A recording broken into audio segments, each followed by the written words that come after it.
Welcome back. WNST, Towson, Baltimore, and WNST.net. We're in Miami Beach. Super Bowl 54 coverage, all brought to you by our friends at Royal Farms and Liberty Pure and Raskin Global. And, I've done a lot of talking. I'm losing my voice a little bit as we get through the week here. Oh, come on. Thank you God know you're I have. Talk. Keep. No, I'm not. I'm Stay not. hydrated. I'm going to let Luke just handle this segment because That's this is the not good. one Yeah. he's looking forward to the most Really nice. because he is the resident stat nerd. He calls me the nerd, yeah. And I own it. I like I it. cover baseball as well, and Perfect. sabermetrics guy. So Perfect. But you go to Cynthia Frelund's Twitter account, and the little wallpaper at the top, math with her kissing the word math. Yes. I mean, what Why more is can you math ask? maligned? So I think there's a lot of teachers who are I feel like the mean teachers gravitate toward teaching math. I don't know what it is. I had a mean math. He was a fifth grade school teacher, though. You wasn't mean, though. I love math. I did calc and trig and Right? did really well. I didn't do that in college, but I used to pretend I was bad at math. I used to be like, oh, and it didn't work for very long. But yes, so I used to pretend I was. The worst part for me is I was a 99 percentile Iowa test kid when I was a kid, and then I hit algebra. It effed me all up. I mean, the X's, the O's, the variable, and I got lost. And then Algebra 2 really destroyed me, and then I never made it to geometry or trig or calculus or anything like that. I'm sorry that we lost you along I the went way. verbal. I went out of math. I went verbal. So one of my It worked best out well for me. I mean, look how it turned out. I know. Look, you 27 seem to be Super doing Bowls okay. later, here I am. So. One of my best friends in high school was our valedictorian, but to this day, I still will heckle him a little bit and be like, yeah, who was the guy you were calling at 11 o'clock to help you with your trig homework? Exactly. So there you go. See, I'm talking math theory here because once you guys get nerding it up, I'll just be here drinking some Liberty Pure water.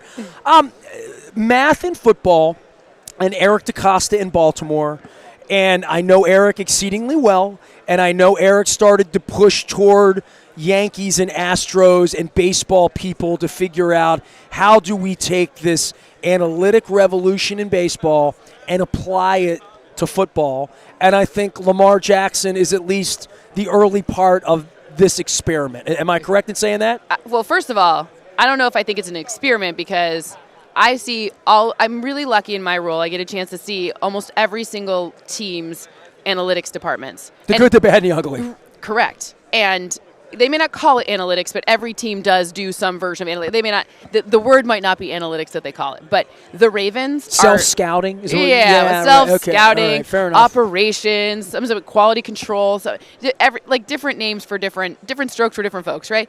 But no team has it set up better, or the communication better, or the actual utilization of analytics better than the Ravens. This is the Ravens, and then so they're this is the next Astro best. Ball without the cheating. I was about to say, listen, I'm not going to give them that because I don't like, whatever. The connotation is poor, but they are really doing it, and in a way that should be the model for others. Okay, so for you being on the math nerd side, we're familiar with you from the television and recent. And I did a Ravens preseason game, and that meant a lot to me. I actually really I loved doing. I was the most overprepared preseason sideline reporter in the history of overprepared preseason sideline reporters. But I was way too overprepared. But ultimately, I loved it. I had so much fun. Well, where football was 5-10 years ago Yep. for you as a fan, as a math nerd, as someone that we didn't know about, to finding market inequities. I mean, and that's certainly from a baseball perspective. Luke has spent a lifetime being a nerd, to being the first guys on to WAR and, all of those statistical things that as a 29-year sports radio guy, in the 90s, we talked RBI and who was the winning pitcher and all of that type of stuff, right? But I think in the modern era, people have come, especially on the internet, John Boy included, have come out of the closet to say, all right, these were things I've been thinking all along, like Bill James did in the 1970s, right? Bill James, Bill Walsh. Fair enough. That's probably, to me, if I had to say the father of analytics in football, is definitely Bill. He wouldn't have called it that. I don't think he was like, hey, I'm doing advanced math concepts here. I don't think that's what it was. But the strategy, it's really about creating a cohesive unit. It's a lot harder because 11 variables on either side each time moving in every single snap. That's a lot. It's just a much more difficult equation than, in baseball, kind of one thing happens and then a cascade of other things could happen, right? They determine what kind of pitch, right?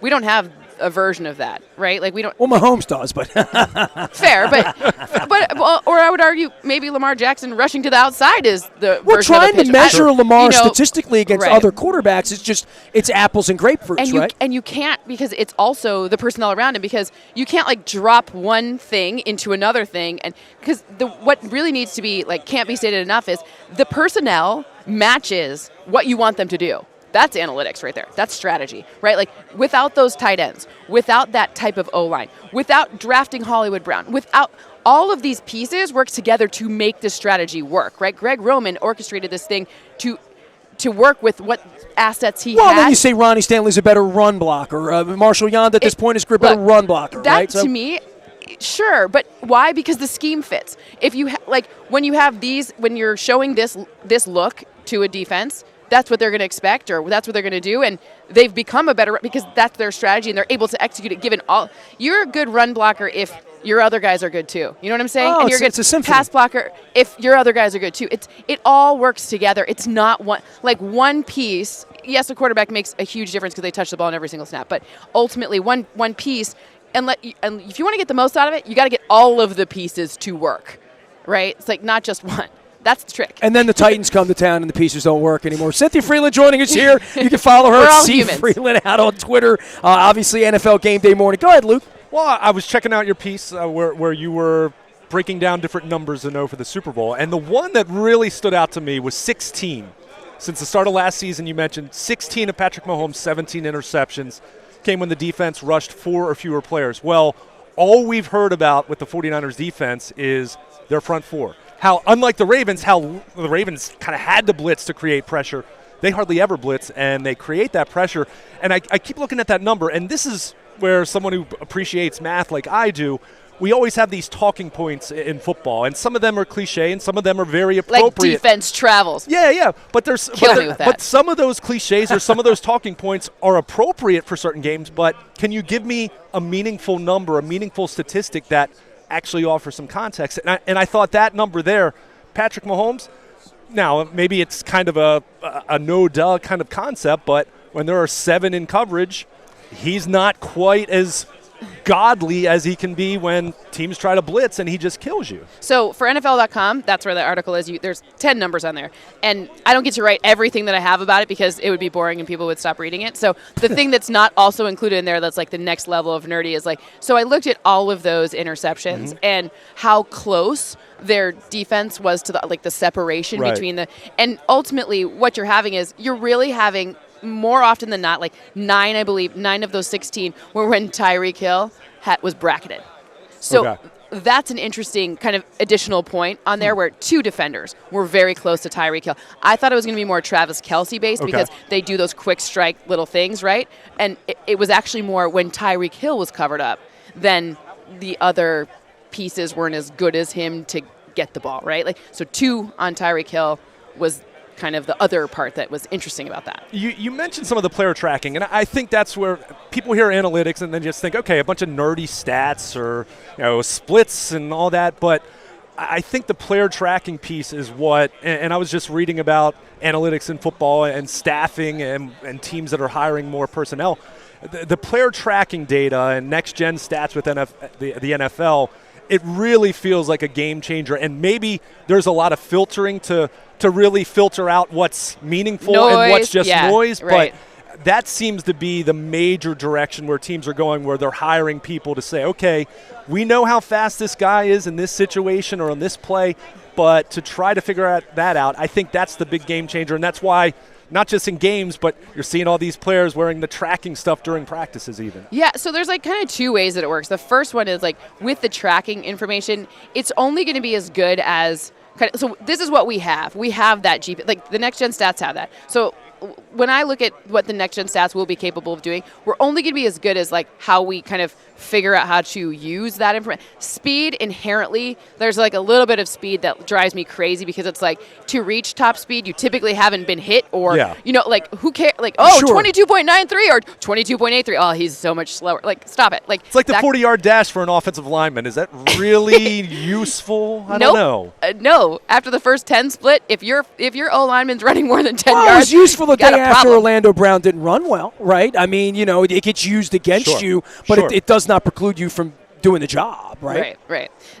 I mean, those are 6 of one, half a dozen. But ultimately, the way that it's really useful is when you say speed and context. So how fast are you going when another person is within 2 feet of you or whatever? Like, now that's interesting to me, right? Not like, so now that we're learning how to use it better, and people who are really smart, way smarter than me, are like taking the time to create like paradigms of what should or shouldn't be happening on this. And my advantage is I hack it, right? Like, so I ask a coach to help me cheat. So I'm like, tell me what was supposed to happen here so that when I create a model, I can infuse it with reality, right? So the better intent, at least. Yeah. Right. Like, what did you call? Like, I'm really lucky. This never gets lost to me. The fact that I can call up several coaches and be like, hey, what happened on play 47? I don't understand. They'll be like, safety was in the wrong spot. I'm like, got it. Like, there you go. Like sometimes it's as simple as well, that. Well, the coach always knows who was right and wrong. Well, the coach is right and everyone else is wrong. That's what it. No, just kidding. but ultimately, it's like, how do you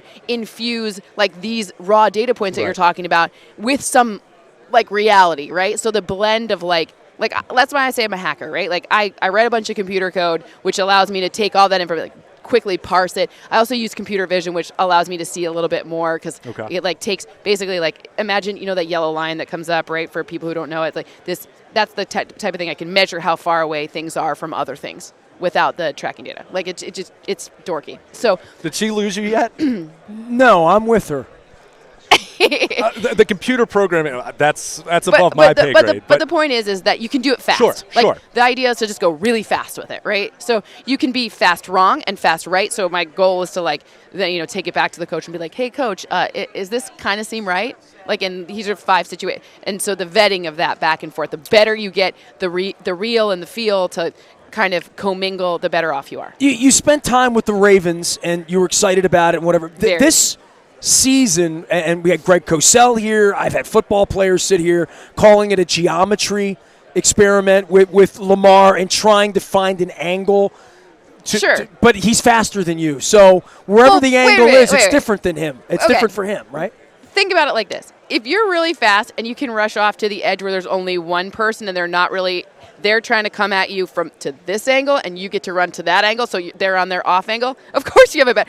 But you can only do that if you're fast enough, right? Like, Tom Brady can't do that, right? He can't get outside that fast. Most quarterbacks in the history of the game have never been able to do that. I just went with one that's a first ballot Hall of Famer, so just to give some context, right? Like, but the whole I don't know if I think it's an experiment. Like, my take issue with the word experiment, it's smart. They knew they had this asset and they put it in a place where it could perform well. Great. It's fair a tech enough. stock, Experiment's no longer the word, but pioneer. Yeah. Is that fair? Yeah, sure. I mean, I think. But the pioneers never know what's going to happen. I mean, no one has ever tried to do this. Ahead of this season, I wrote that this team could win 13 games or 3. It was going to go one of 2 ways. High variance. I thought the same thing. I said between 6 and I think 11 or 12. Okay, so maybe not. I'm being I'm being facetious. But Lamar was hot potato, though, right? Like, none of the teams wanted to touch him because they did see it as an experiment. Listen, or they didn't want to be the pioneers. I promise you, when I go to the combine this season, I'm going to be like, I had a high rate. These people are going to come to me and be like, you should have seen my rating on Lamar Jackson. Of course. Just like they said to me last year about you should have seen what I had on Patrick Mahomes. You're like, okay, revisionist history is kind of amazing, but and if Burrow or any of these other high kids don't work after out. the fact. I mean, come on. Of course. Well, obviously, everyone, back to Tom Brady. Clearly, they knew what they were doing there. Patriots were the geniuses there. They passed on them 5 times also. Well, Garoppolo's interesting in that way, too, because, and we've talked to a lot of people all week long, everyone's Mahomes. You've been here 14 minutes. We haven't said the word Garoppolo yet, right? And there's a lot of that going on this week. But you know what? The best part about Jimmy Garoppolo, look, it's all about who, you have this raw piece of clay and you get to mold it into something. And you have, I'm never going to dunk a basketball. I'm 5'6". I'm never going to dunk a basketball. But I can do other things. I can run a marathon, right? You have this asset that does this thing. If you know how to use it well, it's going to perform better for you. The best part about Jimmy Garoppolo was this asset that Kyle Shanahan really understands well, and he's making it be really efficient. If you look at in that article you talk about, he has the highest on deep passing attempts, so 20-plus air yard attempts. He has the highest yards per attempt average, meaning he's able to connect with his receivers on those deep passes when they use them. So this strategy works. It's not like you're saying he can't throw a deep pass. He just hasn't had to. It's a luxury not to have to, right? Because more turnovers happen when you throw than when you run. Just It's a fact, right? Sure. So it's these are things that, like, all that stuff makes no sense to me. But the other brilliant part about Jimmy Garoppolo is they didn't overpay for him. So now you can get the better O lineman. You can pay your tight end. You can pay the defensive front. You know, like Same story with Lamar. well, right now, right? But Jimmy Garoppolo's on his second. It all comes back to math. Math and money. Math and money. Cynthia Frelund, though, right? You can find her out on Twitter. Find her at NFL Game Day Morning at NFL Network, and we appreciate NFL Network for sending by the wisdom of and I know Luke appreciated nerding it all up. You done with her? Anytime. Yeah, Anytime. it was fun. Anything Contact else, me nerd? anytime. Thanks for coming on with us. We Thank you, appreciate yeah. you. There she goes, Cynthia Frelund from NFL Network. It's all brought to you by our friends at Sport and Culture, Kansas City Chiefs, San Francisco 49ers. We're live in Miami. Super Bowl 54. I'm going to take this. You're a Chiefs fan? No, I just like I think it's cute. You I can like order both. it. People have thought this was cannabis. It's not. It's just a little rubber. No. Yes.